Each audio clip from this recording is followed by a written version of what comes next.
Olá, pessoal, aqui é a professora Adriana do canal Por Amor à Tua Palavra. E o programa de hoje, Penso, Logo Creio. Esse é o programa da nossa reflexão filosófica. E hoje nós vamos falar um pouco sobre o que é filosofia. Mas antes da gente começar a conversar sobre esse assunto, eu queria que você se inscrevesse no canal, desse o seu ok, seu joinha, ativasse o sininho, porque todo dia tem programação no canal Por Amor à Tua Palavra. Vamos lá? Vamos estudar um pouquinho? Bom, a filosofia, ela trata exatamente de perguntas. E a primeira pergunta de hoje é: o que é filosofia? A palavra filosofia, ela vem de dois vocábulos gregos, ou seja, é a união de duas palavras que é philein e sofia. Philein é amar, sofia, sabedoria. Assim, o filósofo é um amante da sabedoria. Então, é aquele que ama a sabedoria. A filosofia, então, é o amor à sabedoria. E como é que se constrói, como é que se alcança a sabedoria? Não é? Nós buscamos a sabedoria. O filósofo Sócrates, que viveu mais de 300 anos antes de Cristo, ele disse assim: a vida sem questionamentos não possui nenhum valor. Então, como nós falamos a princípio, os questionamentos é que nos levam às reflexões. Então, nós precisamos sempre perguntar por quê. Essa é a grande pergunta da filosofia. Por que isso? Por que não aquilo? Então, é disso que nós vamos tratar. É isso que leva à reflexão filosófica. Os antigos filósofos gregos, eles buscaram a sabedoria relativa à verdade, ao conhecimento, à beleza, à bondade. E aí, então, nesse sentido, a filosofia é uma tentativa de pensar sobre a vida, sobre o mundo como um todo, e as coisas que mais importam para assegurar o conhecimento e a sabedoria a respeito delas, ou seja, pensar quem nós somos, o que somos, da onde viemos, por que nós existimos, todas essas questões essenciais da vida humana, né? Então, todas essas coisas é o fazer filosófico. E os antigos filósofos gregos, né, a filosofia clássica, que começa com Sócrates, ou melhor, com os pré-socráticos, ela vem exatamente substituir o mito. E o que é a mitologia? A mitologia é uma tentativa de chegar a respostas fundamentais através de histórias inventadas, mas que não conseguiram alimentar a racionalidade humana. Então começamos a pensar e a perguntar e a questionar. A grande questão, então, é: será que a filosofia ela combina com o cristianismo? Será que o cristão verdadeiro ele pode ser um filósofo? Isso é uma questão interessante.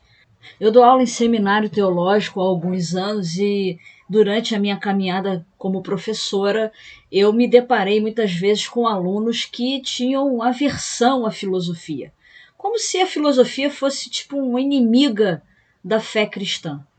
Então, será que não há uma possibilidade entre o crer e o saber, entre o crer e o pensar? Será que não há não há possibilidade de uma união entre fé e razão?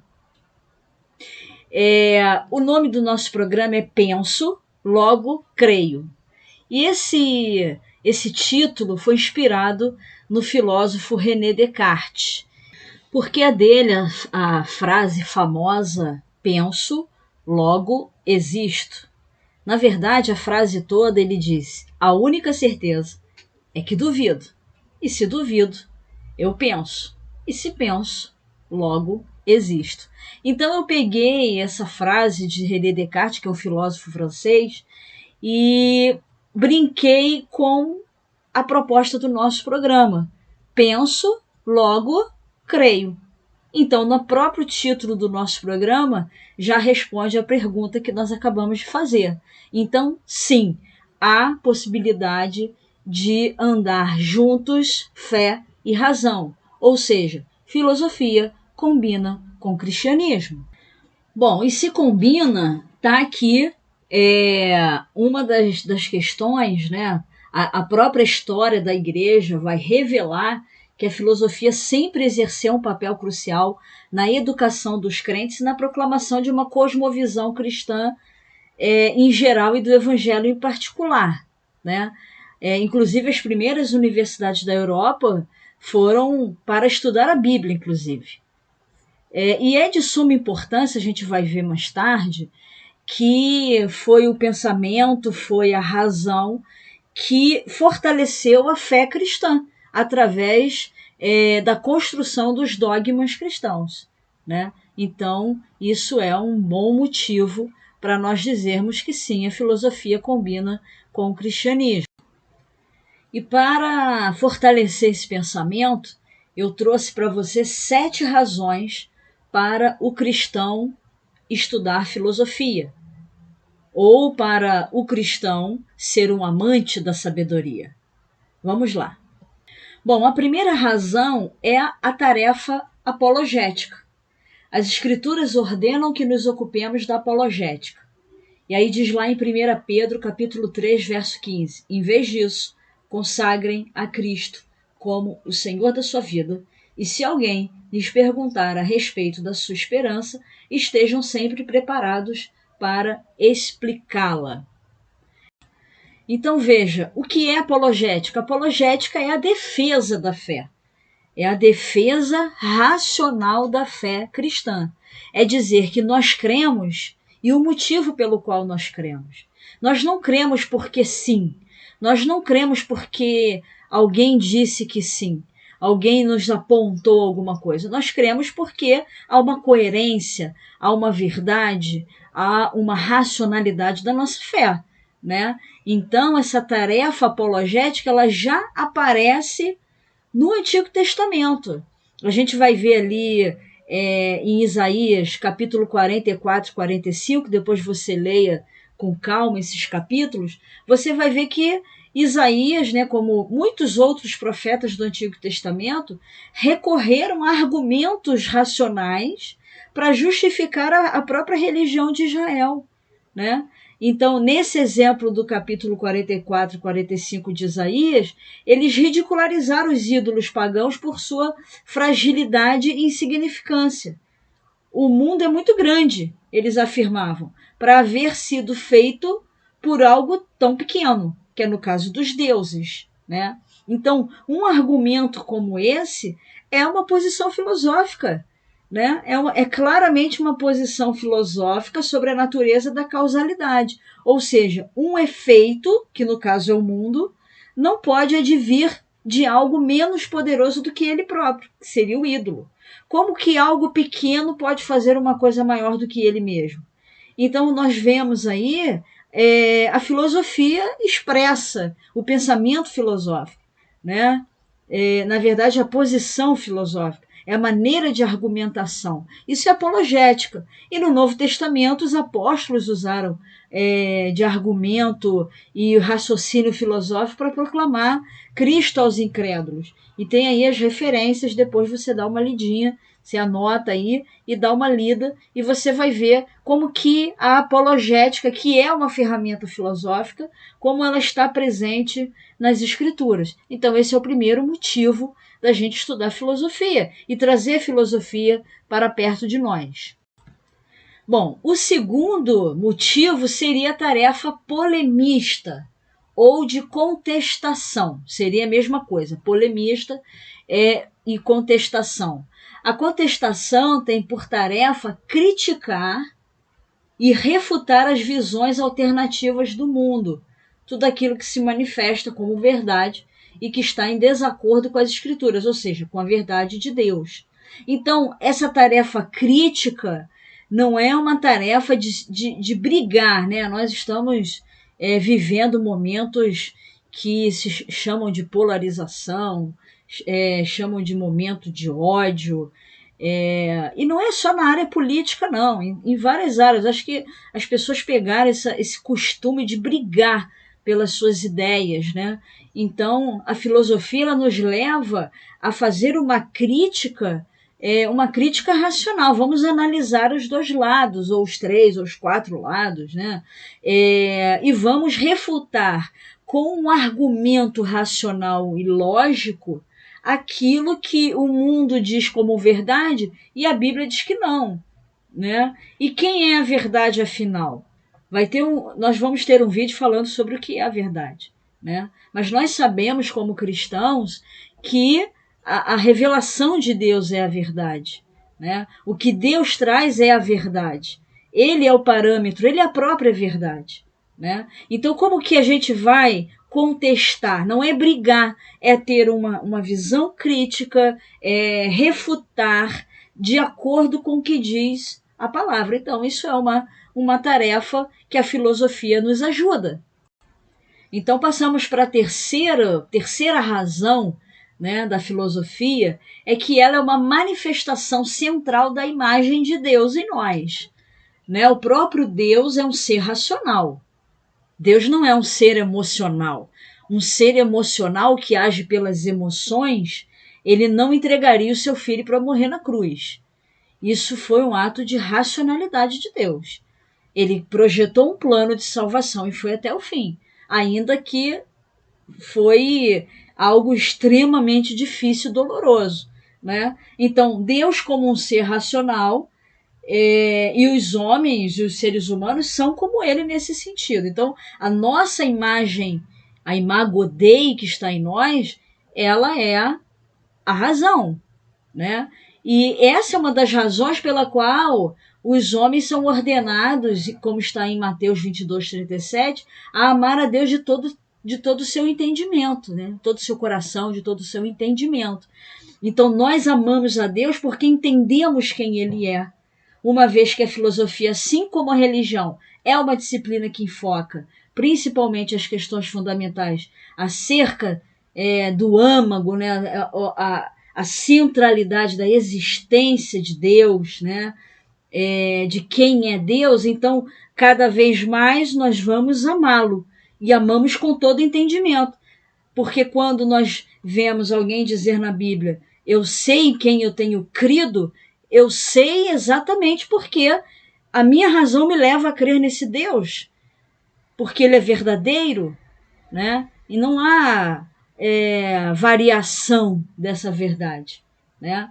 Então, nosso modo de amá-lo é refletir sobre refletir sobre os seus pensamentos, né? Então a filosofia tem essa tarefa maravilhosa. Bom, a quarta tarefa, então, da filosofia é o fato de que ela permeia a teologia sistemática. E aí, nesse caso, a filosofia ela atua como serva da teologia sistemática. E o que é teologia sistemática? Teologia sistemática é a teologia que trabalha os temas que estão dentro da Bíblia, né? Então, Deus, Jesus, Espírito Santo, salvação, homem, pecado, igreja, últimas coisas. Então, todos esses temas, a teologia sistemática ela vai tratar. Então, como é que a filosofia vai ajudar? Né? Classificando os próprios conceitos. Né?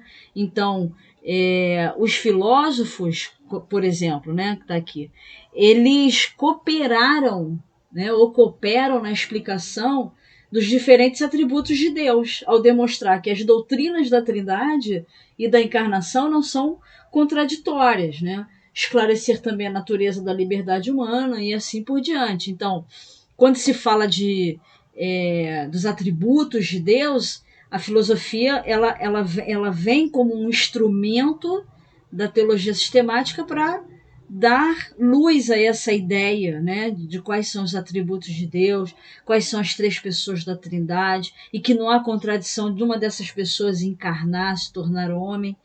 Então a filosofia ela atua diretamente como uma serva, né, como um instrumento racional da teologia sistemática. Além disso, a filosofia pode ajudar a entender o ensino bíblico para áreas em que a Bíblia não é explícita. Por exemplo, a ética médica.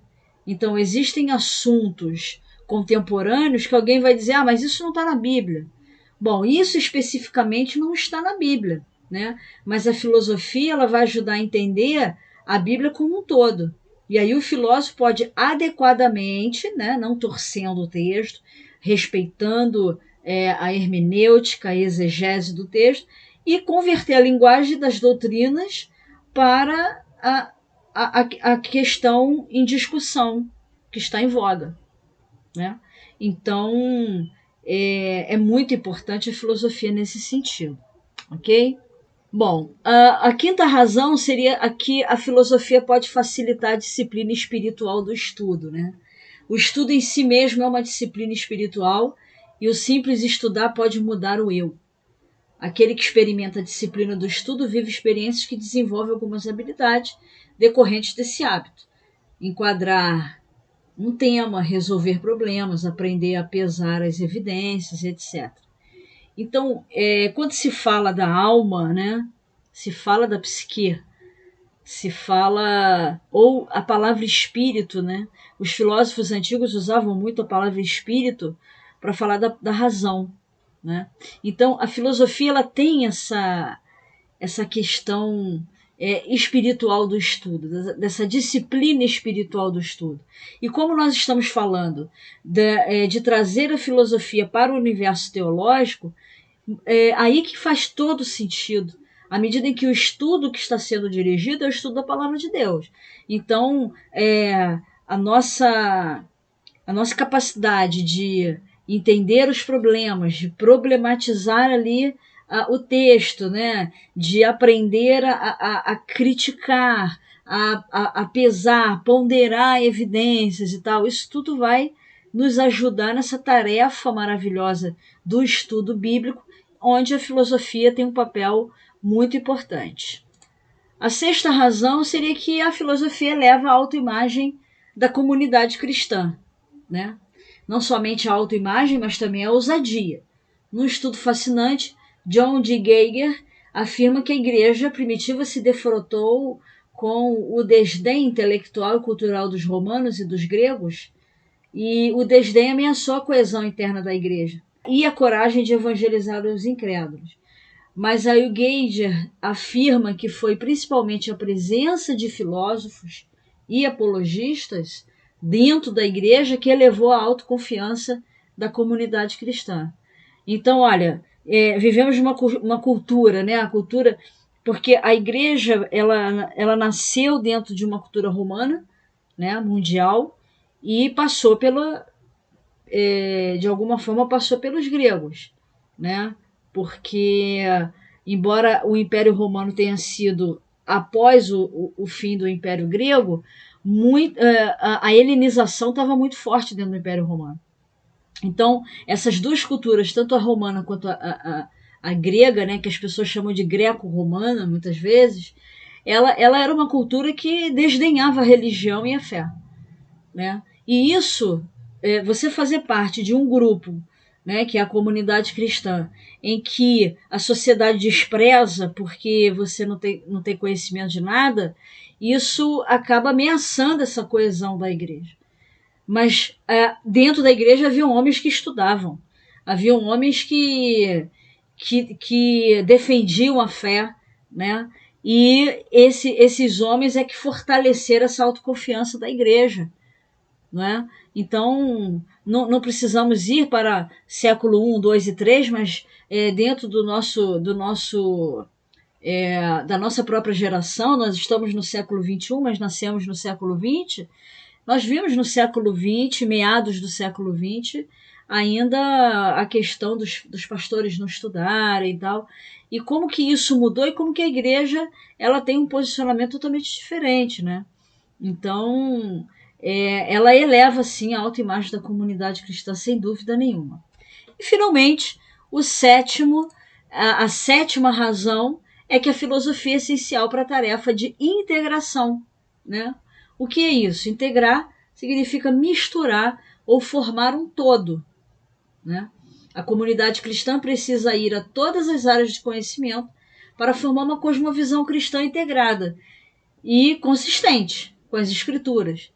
Então, hoje nós temos uma variedade imensa de ciência, né, de áreas do conhecimento científico, em que a filosofia vai nos conduzir, é o veículo que vai nos conduzir a uma integração entre o que diz a ciência e o que diz as escrituras.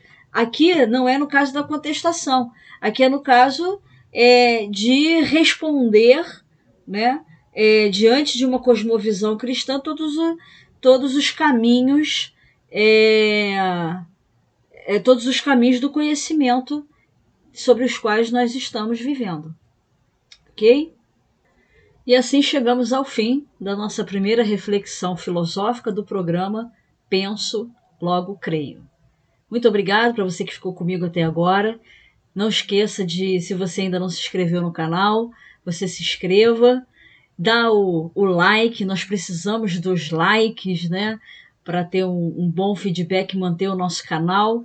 E ative o sininho, porque toda semana temos reflexão filosófica e no canal você vai ver, tem vários outros programas, ok? Nos encontramos então na próxima semana no Penso, Logo Creio.